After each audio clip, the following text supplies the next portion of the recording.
Hi friends, எல்லாருக்கும் வணக்கம். Welcome to Akhil Prabhu vlogs. இந்த வீடியோவில் என்ன பார்க்க போகிறோம் அப்படின்னா, கட்டிட்டு இருக்கீங்களே அப்புறம் எப்படி கார் எடுக்கிறீங்க அப்படின்னு நினைக்கலாம். இல்லை, நிறைய பேர் கேட்டாங்க. நிறைய பேர்ட்ட சொல்லும்போது எல்லாருமே நிறைய பேர் கேட்ட விஷயம் தான் அது.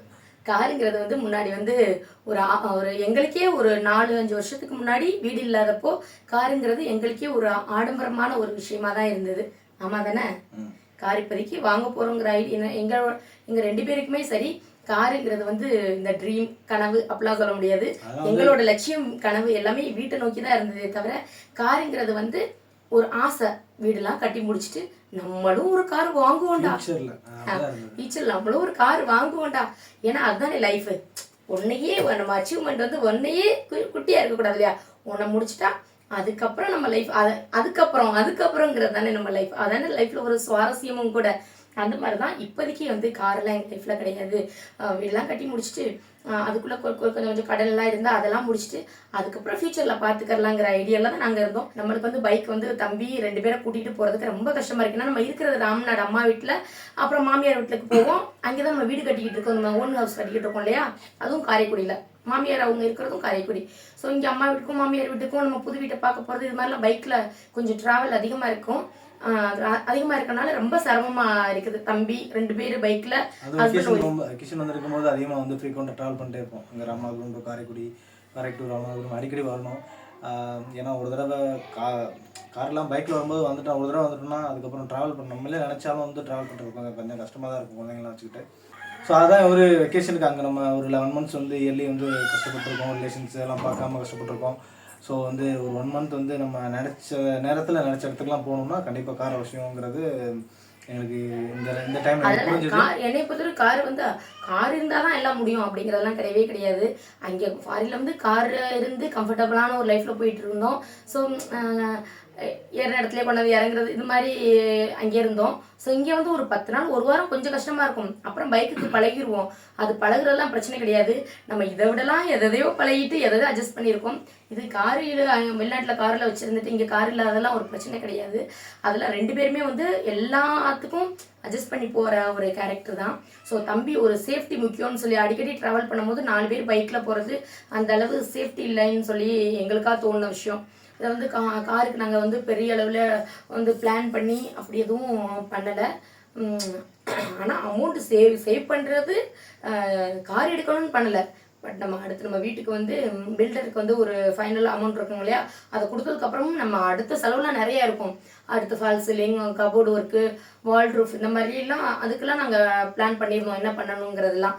சரி அது கொஞ்சம் டிலே ஆகும் போல், அதை டிலே ஆகிறத அடுத்து இதை நம்ம இப்போ பண்ணி வெக்கேஷன் போகும்போது யூஸ் பண்ணிக்கலாம் அப்படின்னு சொல்லி பிளான் பண்ணாதான் இந்த காரு எல்லாருக்குமே வந்து கனவுல வந்து ஆசை இருக்க தான் செய்யும். ஒரு சொந்த வீடு இருக்கணும், கார் இருக்கணும். இதுதான் லைஃப்பில் வந்து எனக்கு தெரிஞ்சு நிறைய பேரோட அச்சீவ்மெண்ட் வந்து இதை நோக்கி தான் இருக்கும். ஒரு வீடு வந்துட்டா கார் வாங்கணும், அதுக்கப்புறம் லேண்டு, அதெல்லாம் அடிஷ்னல் எக்ஸட்ரா அதெல்லாம் மனுஷங்களோட ஆசை இதோட ஸ்டாப் ஆகி நிற்க போகிறதில்ல. ஓட்டம் உழைப்பும் அதோட நிற்க போகிறது. நம்ம வந்து ஆசை இருந்தால் தான் உழைப்போம். ஸோ வந்து ஆசையை வச்சுக்கிட்டா தான் உழைப்பை நோக்கி ஓடுவோம், வருமானத்தை இது பண்ண முடியும். ஸோ ஆசை இல்லாமல் இருந்துட்டா இதோட போதும்னு நினச்சிட்டோன்னா நம்ம உழைப்பு ஸ்டாப் ஆகிடும். ஸோ அதுவும் சோம்பேறித்தனம் தான். ஸோ ஆசையை வச்சுக்கிறது நல்லதான். நம்ம வருமானம் நம்ம தகுதிக்கு ஏற்றது மாதிரி ஆசை வச்சுக்கிறது நல்லது. ஸோ யாரும் கார் தான் முக்கியம், கார் தான் ஃபஸ்ட்டு அப்படின்னு இருந்தீங்கன்னா செஞ்சு என்னை பொறுத்த வரைக்கும் காரு வந்து அந்த அளவுக்கு இம்பார்ட்டண்ட் கிடையாது. வீடு மற்றபடி இப்போ குழந்தைங்களுக்கு நல்ல எஜுகேஷன் இதெல்லாம் வந்து கொடுக்க போக நம்மளுக்கு அதுக்கு மேலே முடிஞ்சிச்சுன்னா கண்டிப்பாக வந்து காருங்கிற சந்தோஷத்தையும் நம்மளும் மனசு தானே, அதையும் அனுபவிச்சு தான் பார்ப்போமே அப்படின்னு அடுத்து போகலாம். கார் வாங்குறது வந்து ஆடம்பரம் இப்போதைக்கு வந்து குழந்தைங்க இருக்க வீட்டில் ஆடம்பரம் இல்லாட்டியும் ஒரு அவசியம் ஆயிடுச்சு. அந்த அவசியத்தை நம்ம ஃபஸ்ட்டு கொண்டு வர வேண்டாம். வீடு, குழந்தைங்க படிப்பு மற்றதெல்லாம் போக அடுத்து நம்மளால முடிஞ்சால் கண்டிப்பாக வந்து அந்த ஆசையும் நிறைவேற்றிக்கிறதுல தப்பு இல்லை. அந்த ஆசையும் வந்து எதுக்கு கார் எடுத்துட்டோம்னா அது ரீசேலிங் வந்து அவ்வளோவா இருக்காது அப்படின்னு நினச்சிக்கிட்டு தான் நானும் இருந்தேன். எதுக்கு வந்து அதுக்கு லேண்டில் போட்டுடலாமே, ரீசேலிங் இல்லாத அவ்வளோக்கு நம்ம எடுத்த அளவுக்கு ரீசேலிங் இல்லாத ஒன்றுலையா நம்ம அமௌண்ட்டை போய் அவ்வளோ அமௌண்ட்டு லேக்ஸ் கணக்கில் போடணும் அப்படின்னு தான் நானும் யோசித்தேன். அப்புறம் இப்படியும் யோசிச்சுட்டு என்னதான் நம்மளும் லைஃப்பை வாழ்ந்து தான் பார்க்கணும் இல்லையா அப்படின்னு சொல்லி ஒரு முடிவு பண்ணி தான் கார் எடுத்தோம். வந்து வீடுங்கிற ஒரு அச்சீவ்மெண்ட்டை மிகப்பெரிய எங்களோட மிகப்பெரிய அச்சீவ்மெண்ட்.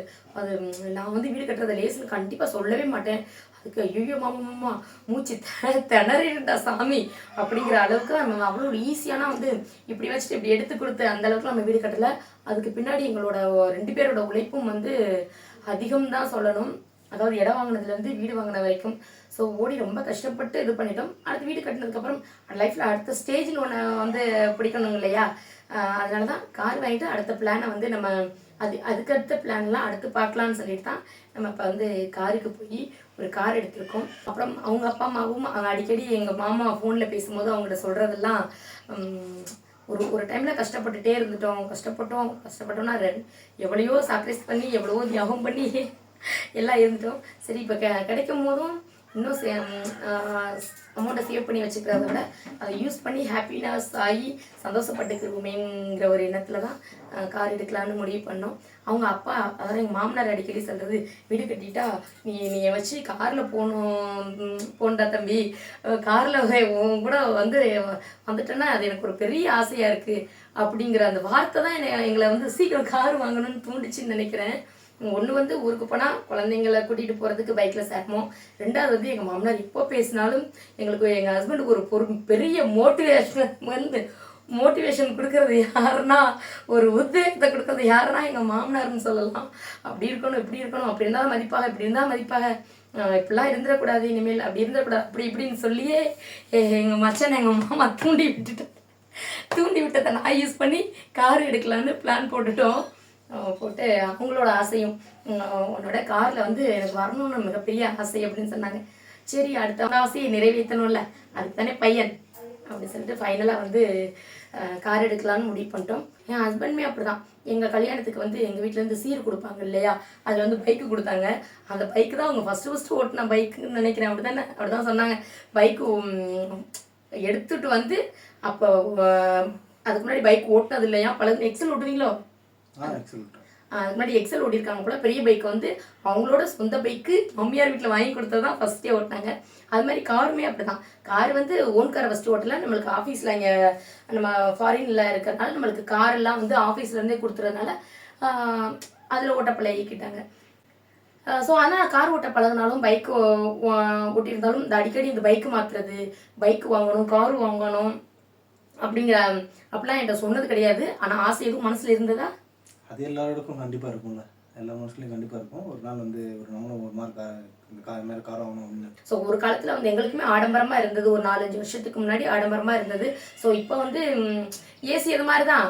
வீட்டில் ஏசி இருக்காங்க, கார் இருக்காங்க அப்படின்னு சொல்கிற மாதிரி இப்போ வந்து நார்மலாக யாருக்களையும் வெயில் தாங்க முடியலைன்னு சொல்லிட்டு ஏசி போட்டு போகிறாங்க இல்லையா, அது மாதிரி இப்போ ஒரு 2 குழந்தைக்கு மேலே வந்துட்டாவே 2 குழந்தை 3 குழந்தை நம்ம தமிழ் கல்ச்சரில் 2-3 குழந்தை இருக்குதுதா.